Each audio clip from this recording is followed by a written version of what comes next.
Update tayo sa kilos protesta ng ilang grupo ng mga magsasaka para ipanawagan ng reforma sa kanilang sektor. May ulat on the spot si Bernadette Reyes. Bernadette? Dati mula sa iba't ibang grupo at hanay ng mga magsaka ang nagsama-sama ngayong araw sa kilos protesta kontra korupsyon at mga katiwalian. Tinaguri ang baha sa liwasang Bonifacio at kanilang tema ngayong taon at ito ay papunta ng Menjola. Layon ng mga nakikita sa kilos protesta na maiparating ang kanilang patuloy na pakikipaglaban kontra sa korupsyon.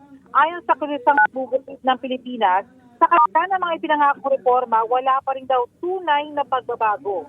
Nananatili raw ang mga magsaka na walang lupa at nakararanas ng kahirapan at kagutuman.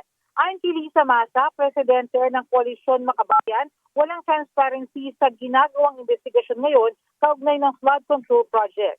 Magkakaroon daw muli ng malawakang kilos protesta sa November 30 ayon kay Professor David San Juan ng Kilusang Bayan kontra Kurakot at tama na convenor. Hanggang ngayon kasi wala pa rin daw napapanagot sa mga anomalya.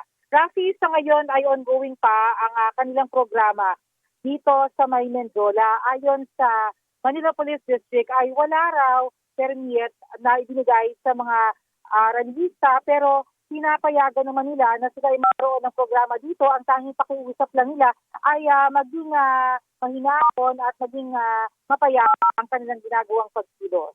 Ako si Bernadette Reyes ng GMA Integrated News. Yan muna ang latest mula dito sa Menjola. Balik sa inyo. Maraming salamat, Bernadette Reyes.